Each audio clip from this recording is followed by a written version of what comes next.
Hello everyone, welcome. Since your exams are just around the corner, तो हम इस series में कवर करेंगे class 9th, 10th, 11th and 12th की NCERT books and I will give you a word by word explanation जिससे you will end up reading the entire chapter with me. तो जब आप खुद से पढ़ेंगे तो आपको रिविजन जैसा ही लगेगा, because after watching this video एक बार के लिए आपने वो चैप्टर पूरा वर्ड बाय वर्ड समझ लिया होगा। This video is going to be very helpful for the students who are about to appear for the exams in the next few months.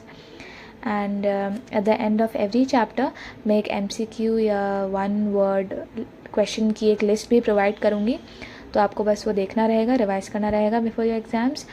I will also try to upload it as a shorts video. Alright, enough with this. Now let's start with our chapter for today. So we are going to begin with Class 9th, Chapter 1 of the book titled Contemporary India 1 Textbook in Geography, and the name of the first chapter is India, Size and Location. India is one of the ancient civilizations in the world. It has achieved multifaceted socio-economic progress during the last 5 decades. It has moved forward, displaying remarkable progress in the field of agriculture, industry, technology, and overall economic development. India has also contributed significantly to the making of world history. Now this is the introductory paragraph. ये हमको बता रहा है कि India एक ancient civilization है.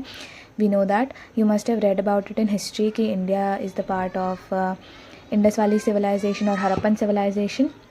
So yes, India is a part of ancient civilization. But since हम यहाँ पर geography पढ़ रहे हैं, तो we'll discuss these civilizations in detail when we come to history. Now multifaceted का मतलब होता है diverse, something that has many aspects. ठीक है, तो इंडिया ने सोशल एंड इकोनॉमिक दोनों फील्ड में हमने लास्ट 50 ईयर्स में काफ़ी प्रोग्रेस अचीव करी है. एग्रीकल्चर, इंडस्ट्री एंड टेक्नोलॉजी के फील्ड में हमने रिमार्केबल प्रोग्रेस करी है, मतलब हमने बहुत उम्दा प्रदर्शन किया है. Then overall broad economic development की बात करें तो we have performed very well there too. India ने कुछ ऐसी अचीवमेंट्स करी है जिससे इंडिया ने अपना नाम हिस्ट्री में दर्ज किया. तो that is how it has contributed in making of the world history. Now location की बात करें तो let's first look at this map. This is the map of the world. अर्थ का मैप है. तो आप यहाँ देख सकते हैं 0 डिग्री लैटिट्यूड जो होता है दैट इज़ द इक्वेटर. ठीक है, इक्वेटर जो होता है वो अर्थ को 2 पार्ट्स में डिवाइड करता है, northern hemisphere and southern hemisphere. ना here is India. We can clearly see कि इंडिया इक्वेटर के बिल्कुल ऊपर आता है.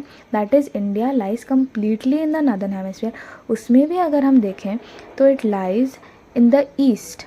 तो India lies in the north east. Okay, अब हम पैराग्राफ रीड करते हैं. India is a vast country. Vast काफ़ी फैली हुई है, काफ़ी बड़ी कंट्री है. Lying entirely in the northern hemisphere. That is clear. इस इमेज से क्लियर है कि India lies completely in the northern hemisphere, completely above the equator. The mainland extends between latitude 8 degree 4 minutes north and 37 degrees 6 minutes north and longitudes 68 degrees and 7 minutes east and 97 degrees and 25 minutes east. The Tropic of Cancer, that is 23 degrees and 30 minutes north, divides the country into almost 2 equal parts. To the southeast and southwest of the mainland lie the Andaman and Nicobar Island and the Lakshadweep Island in Bay of Bengal and Arabian Sea respectively. Now ये पढ़ने से पहले हमको जानना ज़रूरी है कि latitudes and longitudes होते क्या हैं. तो there is a very silly trick जिससे मैंने पर्सनली याद कर रखा है, क्योंकि मैं जब पढ़ती थी तब मैं कंफ्यूज होती थी बहुत. तो लैटिट्यूड, और हम हिंदी में बोलते हैं लेटी हुई, तो something that is lying down. Latitude, तो latitudes are the horizontal line. ठीक है, this is a very silly trick but if it works for you, because it works for me, so if it works for you तो आप भी याद रखिए, no problem. Longitudes बचती हैं हमारी वर्टिकल लाइन्स. ठीक है, now equator is a latitude. Tropic of cancer that lies at 23 degrees and 30 minutes north. North मतलब ऊपर, तो वो हमारी ट्रॉपिक ऑफ कैंसर होती हैं जो 23 degree. So the latitude that lies at 23 degrees and 30 minutes north वो हमारी ट्रॉपिक ऑफ कैंसर कहलाती है. एंड जो 23 डिग्रीज 30 मिनट्स साउथ पे होती है वो हमारी ट्रॉपिक ऑफ कैप्रिकॉर्न कहलाती है. ठीक है, अब इसमें जो कॉमन मिस्टेक होती है, तो 8 डिग्रीज 4 मिनट्स नॉर्थ यूजुअली बच्चे इंडिया के नॉर्दर्न पॉइंट पे मार्क कर देता है, तो दैट इज़ इनकरेक्ट। आप जैसा देखेंगे कि इक्वेटर से जैसे हम नॉर्थ पोल की तरफ जाते हैं, द इंक्रीजिंग ऑर्डर होता है हमारे लैटिट्यूड्स का। सो बाय दैट लॉजिक आपका जो सदर्न मोस्ट टिप है इंडिया का, वहाँ पर आएगा 8 degrees and 4 minutes north, and जो नॉर्दर्न मोस्ट पॉइंट आएगा वहाँ पे 37 डिग्रीज़ एंड 6 मिनट्स नॉर्थ आएगा। अब ये इस डायग्राम में जो आपको दे रखा है आपकी बुक में क्लियर है। सो 8 डिग्री 4 मिनट नॉर्थ आपकी सदर्न टिप पे आ रहा है एंड नॉर्दर्न टिप पे आ रहा है 37 degrees and 6 minutes north. Now जो वेस्टर्न मोस्ट एक्सट्रीम है वो है 68 डिग्रीज़ एंड 7 मिनट्स ईस्ट, क्योंकि अब हम यहाँ पर लॉन्गिट्यूड्स की बात कर रहे हैं। लॉन्गिट्यूड्स हमारी ईस्ट टू वेस्ट रन करती हैं और लैटिट्यूड्स हमारी नॉर्थ टू साउथ रन करती हैं। नाउ जो ईस्टर्न मोस्ट टिप है जो अरुणाचल प्रदेश में पड़ता है वो तो 97 डिग्रीज़ एंड 25 मिनट्स ईस्ट। मैंने इसका एक काफ़ी रफ सा एक डायग्राम प्रिपेयर किया है with some extra information. Okay, so ये जो quadrilateral दिख रहा है आपको, आप समझ लीजिए ये this is the Indian main land. Okay, just imagine. Now जो टॉप मोस्ट पॉइंट है दैट इज़ हमने बात कर ली 37 डिग्री 6 मिनट्स नॉर्थ, और जो वहाँ पर जो लोकेशन पड़ती है वो है इंदिरा कोल। ठीक है, this is a extra information, अगर आप याद करना चाहें तो ठीक है। अगर आप किसी एग्ज़ाम के लिए प्रिपेयर करा रहे हैं, आप ये देख रहे हैं तो must know information. Then 8 degrees 4 minutes north जो है हमारा, वहाँ पर कन्याकुमारी पड़ता है in Tamil Nadu. 68 degree 7 minutes east में पड़ता है Guwahati in Gujarat, and 97 degrees 25 minutes east में पड़ता है Kibithu in Arunachal Pradesh. Alright, now let's go.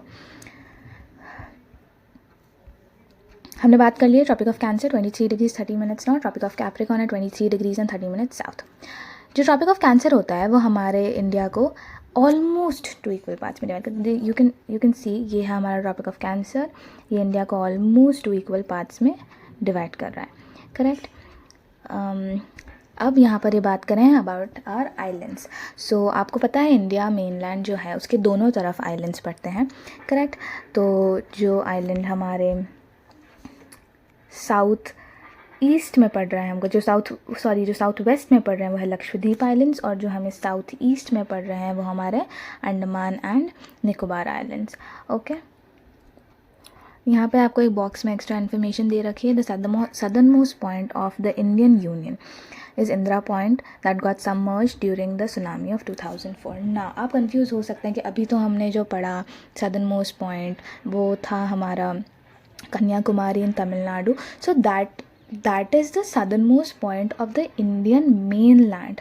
Okay, पर अगर आप ओवरऑल इंडियन यूनियन का बात करेंगे तो हमारे जो अंडमान एंड निकोबार आइलैंड्स आते हैं, अगर आपको नहीं पता होता लेट मी टेल यू कि उसके अंदर भी बहुत सारे आइलैंड्स होते हैं। लाइक अंडमान में northern Andaman island, middle and south, and then little Andaman आता है, निकोबार में लिटिल निकोबार आता है, ग्रेट निकोबार आता है। उसमें जो सदर्न मोस्ट आइलैंड होता है द ग्रेट निकोबार आइलैंड, उसका जो सदर्न मोस्ट पॉइंट है that is the Indira point, वो इंडियन यूनियन का सदर्न मोस्ट पॉइंट है।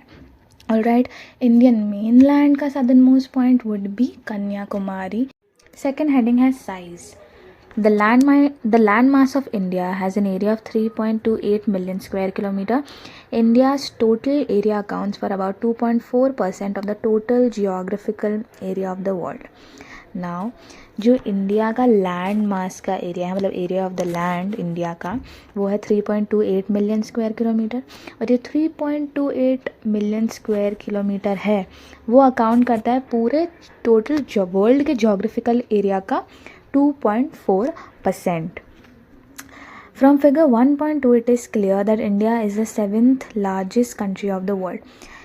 ये आपको दे रखा है figure 1.2, United Nations demographic yearbook 2015, 7 largest countries of the world. तो area wise in square kilometre area wise Russia सबसे बड़ा है, accounts for 17.09% of the total geographical area of the world. ठीक है, 17.09 million square kilometre. Then Canada is 9.98 million square kilometre. तो Russia, Canada, USA, China, Brazil, Australia and India accounts for 3.28 million square kilometre, 7th largest country in the world area wise. Now, India has a land boundary of about 15,200 kilometers, and the total length of the coastline of the mainland, including Andaman and Nicobar and Lakshadweep, is 7,516.6 kilometre. India की boundary, ठीक है, land की boundary का जो total land की boundary जो है उसकी लेंथ जो है वो है 15,200 किलोमीटर, ठीक है. और जो कोस्ट लाइन है, कोस्ट लाइन मतलब where the border where the land meets the water, boundary between the land and the sea, ठीक है, ओशन, वो है हमारा 7,516.6 kilometre. India is bounded by the Yangfold Mountains in the northwest, north and northeast. Yangfold Mountains हम यहाँ बात कर रहे हैं हिमालय की. तो हिमालय का जो एक्सटेंट है ऑलमोस्ट 2500 किलोमीटर का हमारा एक्सटेंट रहता है म्यांमार से लेकर टुवर्ड्स द वेरी टॉप, ठीक है. तो वो north west, north and north east तक उसका एक्सटेंट रहता है, ठीक है. South of about 22 degrees north latitude, it begins to taper and extends towards the Indian Ocean, dividing it into seas, the Arabian Sea on the west and the Bay of Bengal on its. तो about 22 degrees north पर वो gradually उसकी thickness कम होने लगती है, ठीक है, वो gradual narrowing होने लग जाती है, उसकी thickness कम होने लग जाती है about 22 degrees north पर, and then divides the seas into oceans. तो हमारे अरेबियन सी हमारे वेस्ट पर है, बे ऑफ बंगाल हमारे ईस्ट पर है. Look at figure 1.3 and note that the latitudinal and longitudinal extent of the mainland is about 30 degrees. Despite this fact, the east-west extent appears to be smaller than the north-south extent. अब ये इस paragraph में कह रहा है कि हम अगर ऐसे देखें नॉर्थ साउथ या हम ईस्ट वेस्ट देखें तो ऑलमोस्ट 30 डिग्रीज़ का हमारा हम एक्सटेंट देखते हैं. आप माइनस करके देख लीजिए, कैलकुलेट करके ऑलमोस्ट 29-30 डिग्रीज़ का हमारा रहता है. बट इट सीम्स लाइक कि हमारा नॉर्थ साउथ का एक्सटेंट बहुत लंबा है, नॉर्थ साउथ में डिस्टेंस ज़्यादा है as compare to east west, but ऐसा नहीं है, दोनों ऑलमोस्ट इक्वल ही रहते हैं, 30 डिग्रीज़ का एक्सटेंट रहता है. Now from Gujarat to Arunachal Pradesh there is a time lag of 2 hours. Hence, time along the standard meridian of India, 82 degrees 30 minutes east, passing through Mirzapur in Uttar Pradesh, is taken as the standard time for the whole country. The latitudinal extent influences the duration of day and night as one moves from south to north. ये paragraph समझने जैसा है. तो गुजरात और अरुणाचल प्रदेश, मैंने आपको extra information यहाँ पर प्रोवाइड करी थी कि हमारा जो सबसे ज़्यादा वेस्टर्न मोस्ट टिप है वो है गुहारमोती गुजरात, एंड जो ईस्टर्न मोस्ट स्टेप है वो है किबीथू एंड अरुणाचल प्रदेश. अब वो कहना चाह रहे हैं हमारे ईस्ट और वेस्ट में 2 hours का ड्यूरेशन लैग है. मतलब अरुणाचल प्रदेश में गुजरात के कंपैरिजन में 2 घंटे पहले सूरज उग जाता है. आप खुद इमेजिन कीजिए, वेस्ट टू ईस्ट हम घूम रहे हैं, ईस्ट में पहले सनराइज़ होता है, उसके 2 घंटे बाद हमारे वेस्ट में सनराइज. उसका कहने का ये मतलब है टाइम लैग है 2 hours का, ठीक है. Hence time along the standard meridian. अब ऐसे सिचुएशन में जो 82 डिग्रीज एंड 30 डिग्री ईस्ट जो हमारी लॉन्गिट्यूड है, हमने उसको स्टैंडर्ड मेरिडियन मान लिया. मतलब उस पर जो टाइम रहता है वो पूरे कंट्री में एक ही यूनानिमस टाइम रहता है. Although there is a difference, कहीं 2 hours का डिफरेंस है, तो ईस्ट एंड वेस्ट में 2 घंटे पहले कहीं सूरज उगता है, उसके बाद कहीं 2 घंटे बाद कहीं पर सनसेट होता है, वो प्रॉब्लम है. बट स्टिल टाइम यूनानिमसली पूरी कंट्री में एक ही रहता है, ठीक है. तो जो 82 डिग्रीज एंड 30 मिनट्स ईस्ट है वो हमारे मिर्ज़ापुर जो कि उत्तर प्रदेश में है वहाँ से पास होती है. The latitudinal extent influences the duration of the day as one moves from south to north.